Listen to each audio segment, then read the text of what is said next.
Hello everyone, this is Tanuja Gupta. Welcome to my channel. Let's see today's topic. आज का topic है biotechnology application in agriculture. See biotechnology के बहुत सारे applications होते हैं। इसका एप्लीकेशन एग्रीकल्चर में होता है, मेडिसिन्स में होता है, इंडस्ट्रियल स्केल पे होता है, सो मैनी एप्लीकेशंस। और बायोटेक्नोलॉजी के थ्रू क्या कर सकते हैं हम अपना जो भी डिज़ायर जीन है, मतलब कि मुझे अगर डिज़ायर्ड जीन है, अगर मुझे कोई भी एक डिज़ायर पर्टिकुलर कैरेक्टरिस्टिक्स मुझे किसी भी ऑर्गेनिज्म के अंदर चाहिए, तो वो मैं डिज़ायर कैरेक्टरिस्टिक्स उसके अंदर बायोटेक्नोलॉजी के थ्रू ट्रांसफ़र कर सकती हूँ। तो डिज़ायर जो जीन है आई कैन ट्रांसफ़र, और उसके थ्रू बहुत सारे डिज़ायर प्रोडक्ट्स हम बना सकते हैं। डिज़ायर फंगाई, माइक्रोब्स, बैक्टीरियाज हो गए, प्लांट हो गया, एनिमल हो गया, तो so many transgenic animals, plants we can produce. Okay, तो आज हम देख रहे हैं बायोटेक्नोलॉजी का एप्लीकेशन किस में, एग्रीकल्चर में। मतलब कि बायोटेक्नोलॉजी के थ्रू जो प्लांट्स प्रोड्यूस कर रहे हैं वो कौन कौन से हो सकते हैं और कैसे हम ये करते हैं। ठीक है, ज़्यादातर तो यहाँ पे हम एप्लीकेशन देख रहे हैं, तो हम प्लांट प्रोडक्ट्स की बात करेंगे। ठीक है, ओके। एग्रीकल्चर फील्ड में आने से पहले बायोटेक्नोलॉजी के, उससे पहले एग्रीकल्चर कैसे होता था। यहाँ पे 3 मोड हैं एग्रीकल्चर के, मतलब कि प्लांट क्रॉप उगाने के या फिर उनकी यील्ड को बढ़ाने के लिए या उनकी क्वालिटी को इम्प्रूव करने के लिए। So first one was the agrochemical. क्या है? एग्रोकेमिकल। ठीक है, एग्रोकेमिकल बेस्ड एग्रीकल्चर क्या होता है, इसमें पेस्टिसाइड्स आपने सुने होंगे, बहुत सारे पेस्टिसाइड्स होते हैं। ठीक है, या फिर क्या हुए फर्टिलाइजर्स, इसको हम यूज़ करते हैं, हम इनका स्प्रे करते हैं क्रॉप्स पे। तो उसकी वजह से क्या होते हैं, जितने भी इंसेक्ट्स होते हैं जो क्रॉप की यील्ड को कम करते हैं, वो सब इंसेक्ट्स को किल कर देते हैं एंड क्रॉप की यील्ड को भी बढ़ाते हैं, उनके फ्रूट्स के साइज़ को बढ़ाते हैं। तो in overall crop size, crop yield gate increase. ठीक है, क्रॉप यील्ड क्या होती है, इंक्रीज हो जाती है। बट फिर हम इस प्रोसेस को आगे तक क्यों यूज़ नहीं कर रहे हैं, because they are chemicals. Agrochemical है, they are chemicals, so they are not good for our health as well as for environment. So they create what? Air, soil, water, pollution. इसके साथ ही क्या करते हैं, वो हेल्थ इश्यूज भी create करते हैं। तो हमें दूसरी तरफ से होने का सोचा कि चलिए अब दूसरा कौन सा मोड हो सकता है। दूसरा मोड है that is organic farming, organic agriculture या ऑर्गेनिक फार्मिंग। क्या होता है, इसमें हम फर्टिलाइजर्स तो यूज़ करते हैं, बट कौन से यूज़ करते हैं, बायो फर्टिलाइजर्स। ये बायो फर्टिलाइजर्स क्या होते हैं, इसमें कुछ ना कुछ माइक्रोब्स यूज़ किए जाते हैं जो अच्छे होते हैं प्लांट के लिए। वो प्लांट के साथ म्यूचुअल एसोसिएशन के थ्रू उनको न्यूट्रिएंट प्रोवाइड करते हैं। इसके अलावा हम और क्या यूज़ करते हैं, मैन्योर यूज़ करते हैं। They all are natural things, चीज़ें हैं या थिंग्स हैं जो क्रॉप की यील्ड को बढ़ाने के लिए यूज़ किया जाता है। इसके अलावा और क्या, बायोपेस्टिसाइड्स। ठीक है, तो इसके थ्रू हम क्या करते हैं, क्रॉप की क्वालिटी तो इम्प्रूव कर देते हैं, quality is improved, but what happen, because it is not able to increase the crop yield in short time. क्योंकि आज की डेट में क्या चाहिए है कि डिमांड बहुत है, तो क्रॉप का यील्ड बहुत ज़्यादा है, तो क्या है, मतलब सॉरी, क्रॉप का डिमांड बहुत ज़्यादा है, तो इस वजह से क्रॉप की यील्ड को ये शॉर्ट टाइम में, ड्यूरेशन में नहीं बढ़ा सकता है। तो it is good, quite good option, but ज़्यादा डिमांड को ये फुलफिल नहीं कर सकता। सो थर्ड हम आए, फिर स्विच किया, that is what, genetically modified product, modified. ठीक है, प्रोडक्ट। ओके, अब इसमें क्या किया हमने, बायोटेक्नोलॉजी के थ्रू, सपोज मुझे किसी प्लांट में पर्टिकुलर एक कैरेक्टर चाहिए, तो मैंने क्या किया, उस कैरेक्टर को डिनोट करने वाला जीन, ये तो आपको पता है कि जीन है वो किसी ना किसी प्रोडक्ट को बनाता है, कैरेक्टर को बनाता है, तो उस जीन को हम आइसोलेट करते हैं जहाँ भी वो प्रेजेंट है, और उसको डिज़ायर, मतलब कि जिस प्लांट में मुझे वो कैरेक्टर चाहिए, उस प्लांट में मैं उसे इंसर्ट करा के क्या करते हैं, उस डिज़ायर प्लांट को हम प्रोड्यूस करते हैं। तो यहाँ पे जो जीन है जो हम ले रहे हैं प्रोड्यूस कराने के लिए, इसको हम बोलते हैं ट्रांसजीन। क्या बोलते हैं, ट्रांसजीन। ये थोड़ी सी टर्मिनोलॉजी याद रखना, इसे हम बोलते हैं ट्रांसजीन। और जिसके अंदर, जिस प्लांट के अंदर इसको इंट्रोड्यूस कराया जा रहा है, उसको हम बोलते हैं ट्रांसजेनिक प्लांट, ट्रांसजेनिक प्लांट की इसके अंदर हम इंट्रोड्यूस करा रहे हैं, ठीक है।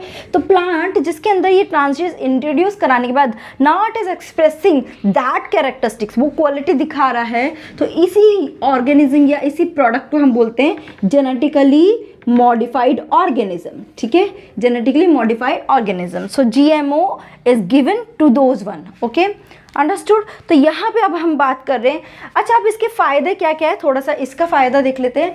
क्या हुआ इसके थ्रू अगर हम क्रॉप को उगाएंगे या उनका यील्ड बढ़ाने का करेंगे, तो फर्स्ट तो क्या है, ये लैब्स में प्रोड्यूस किया जाता है, तो it can be produce in very less time. Otherwise हम अगर नेचुरली जाते हैं तो क्या होता है कि इट टेक्स लॉन्ग टाइम, मतलब उस क्रॉप की यील्ड या क्रॉप को बनने में, बट यहाँ पे क्या है शॉर्ट टाइम में ही।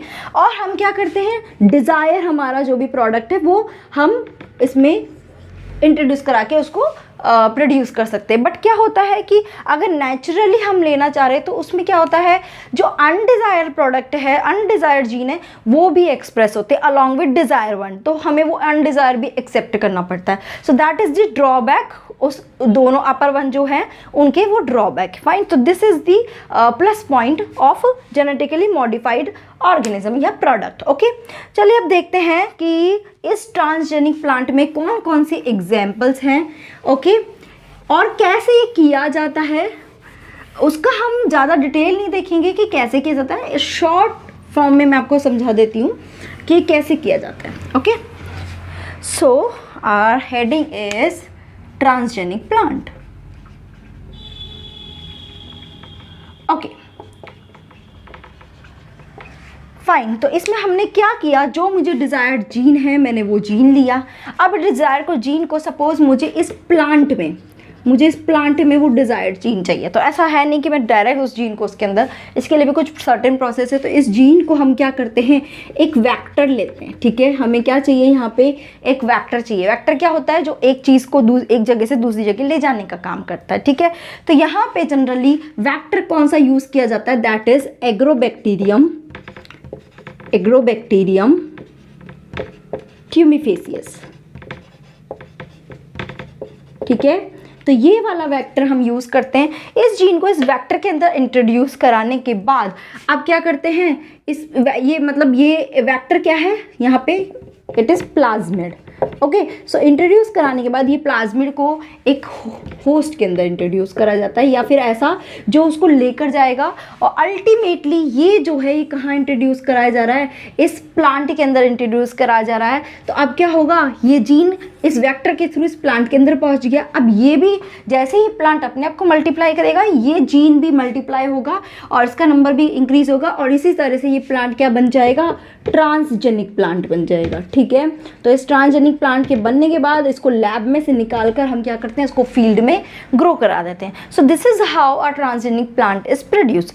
Now let's have a look और example of certain transgenic plant जो बहुत बार एग्जाम्स में आते हैं, and they are very important. So you should know how these techniques are perform in different type of plants, okay. So first example I am taking, which is what most famous, BT cotton, okay. चलिए देखते हैं। So first of all this BT denote Bacillus thuringiensis,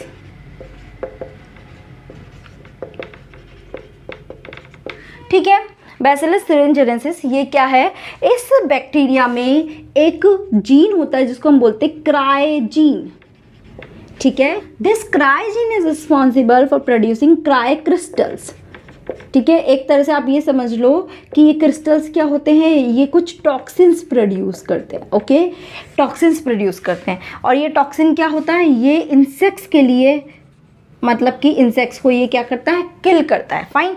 how we use, सो हम क्या करते हैं, इस क्राइजीन को इस बैसिलस thuringiensis में से आइसोलेट करते हैं, और वेक्टर के थ्रू हम क्या करते हैं, कॉटन प्लांट के अंदर उसको इंसर्ट करा देते हैं। कॉटन के अलावा और भी बहुत सारे हैं, जैसे कि BT brinjal, okay, BT corn, BT maize, so many, जिसके हमें BT tomatoes. So we introduce this gene inside these all one, okay. चलिए अब देखते हैं कि बीटी कॉटन में क्या होता है। बीटी कॉटन पे जनरली कौन से दो इंसेक्ट जनरली, बीटी कॉटन पे जनरली क्या होता है, that is cotton ball worms, okay. और दूसरा एग्जाम्पल हो सकता है दैट इज व्हाट, कॉर्न में क्या है, कॉर्न बोरर। ध्यान रखना ये थोड़े से, बॉलवॉर्म तो बीटी कॉटन में होता है एंड कॉर्न में क्या होता है, corn borer, name suggest itself, ठीक है। तो ये जनरली क्या करते हैं, उसके लीफ को खाते हैं और उसकी क्रॉप की ईल्ड को कम कर देते हैं, और उसमें इन्फेक्शन क्रिएट होने की वजह से जो कॉटन है, जो कॉटन का पहले इतना बड़ा साइज है, अब वो क्या रह जाता है, इतना सा ही रह जाता है, फाइन। तो कॉटन की ईल्ड को कम कर देते हैं, ऐसे ही कॉर्न की ईल्ड को। तो इसमें क्या करते हैं, जैसे ही हमने बीटी कॉटन के अंदर क्या करा दिया, ये क्रायोजीन इंसर्ट करा दिया, अब क्या होगा, अब क्या होगा, ये आपका बीटी कॉटन का प्लांट है, फाइन। अब इसमें क्या हुआ, वो इंसेक्ट आया ये वाला, और इसने इसके लीफ को खाया। जैसे ही इस इंसेक्ट ने इसके लीफ को खाया है, एक और चीज़, इंसेक्ट क्या होते हैं, हमेशा कैटरपिलर वाली स्टेज जो होती है उसमें ये क्या करते हैं, लीफ को खाते हैं, ठीक है। तो इस इंसेक्ट के अंदर क्या हुआ, यहाँ पर क्रायोजीन भी आ गया, ओके। ना क्रायोजीन क्या होता है, जब इंसेक्ट के अंदर नहीं आता उससे पहले ये जो टॉक्सिन होता है वो किस फॉर्म में होता है, प्रोटोटॉक्सिन, प्रोटॉक्सिन, ठीक है, फाइन। प्रोटॉक्सिन मतलब कि अभी ये किस फॉर्म में है, इनएक्टिव फॉर्म में, right now it is inactive form, okay. जब ये इस कैटरपिलर के अंदर जा रहा है तो इसके इनसाइड जो इसके अंदर जो गट है इसकी, उस गट के अंदर कौन सा पीएच रहता है, there is a alkaline pH, ठीक है। तो इस गट के अंदर कौन सा पीएच है, एल्कलाइन पीएच। तो now because of the alkaline pH this protoxin is converted into toxin, या हम बोल सकते हैं एक्टिव फॉर्म में कन्वर्ट हो जाता है, okay. Now what happen, this protoxin, okay, I will make a fair one, ये आपका क्या है, कैटरपिलर है, and this is the gut wall.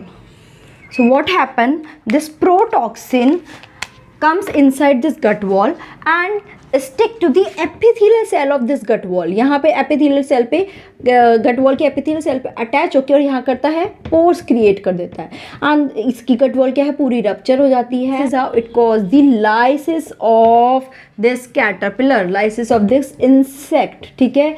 तो उसकी पूरी gut wall जो है वो burst हो जाती है और ultimately caterpillar जो है वो मर जाता है. तो यहाँ पे क्या हुआ, this plant itself act as the pesticides, ठीक है, कि जो भी इस इंसेक्ट इसको खाएगा, मतलब जिसके अगेंस्ट भी इसने बनाया है वो इंसेक्ट मर जाएगा. फाइन. सो यहाँ पे पेस्टिसाइड्स देने की ज़रूरत नहीं है, वो खुद ही पेस्टिसाइड्स की तरह एक्ट करता है. So I hope this is clear to all of you. अब इसमें दो चीज़ आपको लर्न करने की है जिसमें बहुत ज़्यादा क्वेश्चंस आते हैं, ठीक है, वो आपको ध्यान रखना है. जैसे कि मैंने आपको बताया, एक होता है कॉटन बॉलवॉर्म, ठीक है, डिपेंड्स कि अकॉर्डिंग टू इंसेक्ट वो वाला जीन आइसोलेट किया जाता है, और दूसरा है कॉर्न बोरर, ठीक है. तो कॉटन बॉल वॉर्म में दो जीन आइसोलेट किए जाते हैं, cry 1AC and cry 2AB, ठीक है. और इसमें किया जाता है क्राई 1AB. फाइन. ये क्या है, क्राई के जीन है, इसके भी फर्दर वेरिएशंस है. सी ध्यान रखना, कॉटन बॉलवॉर्म नेम थोड़ा बड़ा है तो इसमें दो जीन आएंगे, और कॉर्न बोरर थोड़ा छोटा नेम है तो इसमें एक ही जीन ले रहे हैं, ठीक है. तो this is very much important, इसको याद रखना. Fine. Now let's have a look of the next one which is what, that is tobacco. Okay, tobacco I mean pesticide resistant tobacco plant, या फिर उसका बहुत फेमस हम उसको क्या बोलते हैं, RNA interference. Fine. So let's have a look of second one, RNA interference, ठीक है. इसमें क्या हो रहा है, हम बेसिकली किसके लिए यूज़ कर रहे हैं, ये टबैको के लिए, टबैको प्लांट में. ओके, यहाँ पे क्या कर रहे हैं, टबैको में पेस्ट रेजिस्टेंट टबैको बना रहे हैं. ओके, तो यहाँ पे एक पेस्ट होता है जिसका नाम होता है that is what, basically nematode. और इस निमेटोड का क्या नाम है, बेसिकली मेलॉइडोगाइनी, मेलॉइडोगानी. ये नाम ध्यान रखना, ठीक है, इनकॉग्निटा, इनकॉग्निटा, ठीक है, मेलॉइडोगाइनी इनकॉग्निटा. ये क्या करता है, इस टबैको प्लांट का जो रूट होता है, फाइन, इस रूट में क्या करता है, नोड्यूल्स क्रिएट कर लेता है, और उसकी वजह से पूरा टबैको प्लांट क्या इन्फेक्टेड हो जाता है. अल्टीमेटली इसमें इन्फेक्शन क्रिएट होने की वजह से पूरा उसका ईल्ड कम हो जाता है. So what it need to be do कि हमें ये पेस्ट जो भी इससे प्रोटीन बना रहा है, ये प्रोडक्ट बना रहा है इस प्लांट के अंदर, जिसकी वजह से ये इसकी यील्ड कम हो रही है या इसमें नॉट क्रिएट हो रहा है, मुझे क्या करना है, उस प्रोटीन को क्या करना है, डिग्रेड करना है, उस प्रोटीन को ख़त्म करना है। तो वो प्रोटीन कैसे ख़त्म किया जाता है, with the help of RNA interference. तो चलिए अब इसको देखते हैं आरएनए इंटरफेरेंस क्या होता है। आरएनए इंटरफेरेंस भी क्या करते हैं, हम इस टोबैको प्लांट में उस उस पेस्ट का जो जीन है, ठीक है, कौन सा, mRNA जो उसका जीन है, वो जो क्या कर रहा है, एक पर्टिकुलर प्रोटीन बना रहा है और वो ही क्या करता है, इन्फेक्शन क्रिएट कर रहा है।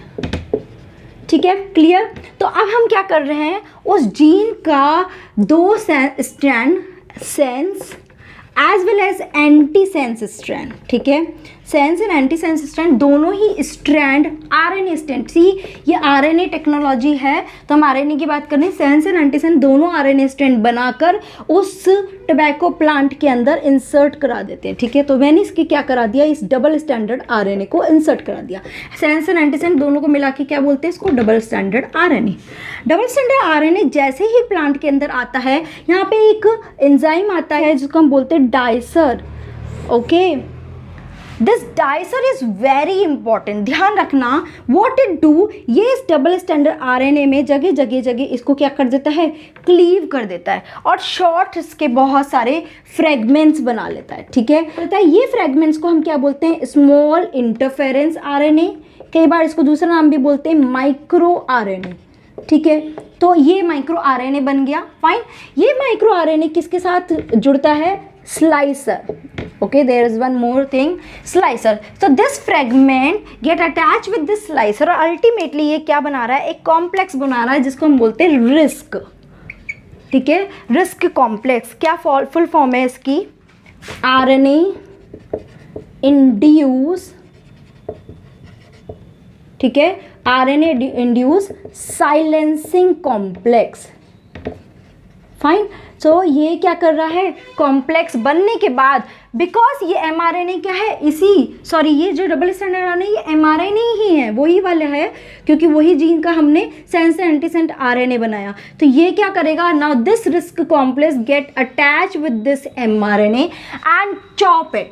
ठीक है, पूरा उसको चॉप कर डालता है और उसके छोटे छोटे फ्रैगमेंट्स कर देता है, and ultimately it is not possible to generate the protein. Now next process उसका रुक जाता है और अल्टीमेटली इन्फेक्शन भी रुक जाता है। एक तरह से हमने क्या किया, mRNA के एक्सप्रेशन को हमने क्या कर दिया, साइलेंस कर दिया। That is why it is called RNA interference, की मतलब mRNA का जो भी प्रोसेस है उसमें हमने इंटरफेयर क्रिएट कर दिया और उसको साइलेंस करने की वजह से क्या है, ये जो टोबैको प्लांट है it become pest resistant. I hope you are clear with this one. Next category is flavour saver tomatoes. ठीक है, इसमें क्या होता है, जो टमाटोज होते हैं, फाइन, उसकी वॉल में पॉलीसेकेराइड प्रेजेंट होता है which is called pectin. Okay, and tomato के अंदर एक एंजाइम होता है दैट इज कॉल्ड पीजी। क्या फुल फॉर्म है इसकी, पॉलीगैलेक्टोयूरोनेज,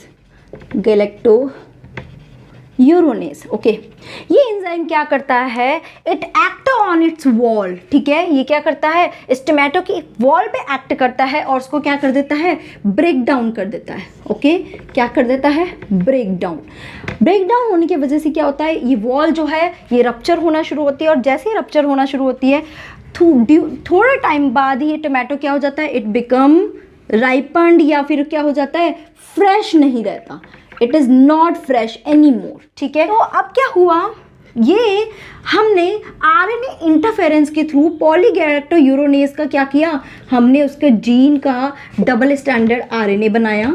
ठीक है, the gene which is encoding polygalacturonase, understood, उसका मैंने डबल स्टैंडर्ड आरएनए बनाया। डबल स्टैंडर्ड आरएनए बनते ही अब क्या बनाएगा, ये अल्टीमेटली रिस्क कॉम्प्लेक्स बनाएगा। This RISC complex come here and act on this polygalacturonase mRNA। ठीक है, mRNA, क्योंकि ऑब्वियसली mRNA ही आगे ट्रांसलेट होके ये PG बना रहा है, राइट। तो अब ये डिस्क इसके mRNA पे एक्ट करके इसको क्या कर देगा, पूरे को चॉप कर देगा, and this mRNA will no longer able to produce this PG, okay. और अगर ये PG नहीं प्रोड्यूस होगा तो इसका पैक्टिन भी इंटैक्ट रहेगा, कोई ब्रोकन डाउन नहीं होगा, एंड दिस इज हाउ क्या करते हैं हम टोमेटो को फ्रेश कंडीशन में रख पाते हैं। Understood, okay.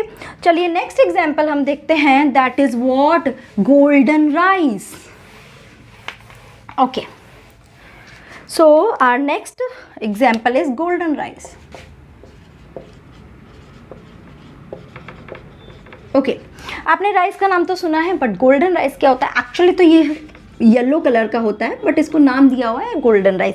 क्या होता है, those people who are totally depend on rice, मतलब उनका खाने का मेन जो हिस्सा है वो राइस ही रहता है, तो उसमें एक प्रॉब्लम क्रिएट होने लग जाती है। They have the lack of vitamin A, ठीक है, उनमें विटामिन ए की कमी होती है, and because of that they start having night blindness, ठीक है,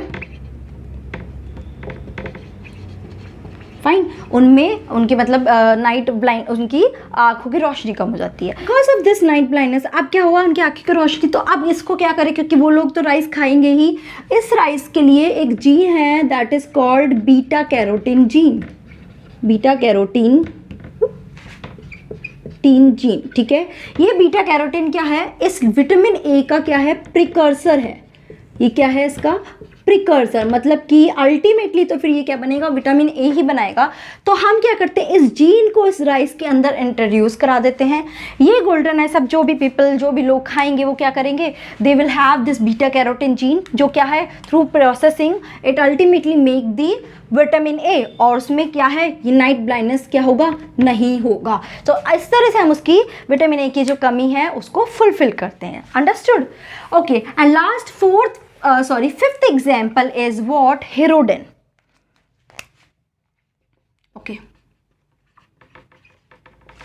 ओके फाइन। क्या होता है, आपने हमारे ब्लड में, जैसे कि हमारा ब्लड है वो क्लॉट क्यों नहीं होता है, because of presence of heparin, ठीक है, आपने सुना होगा हेपेरिन, ओके।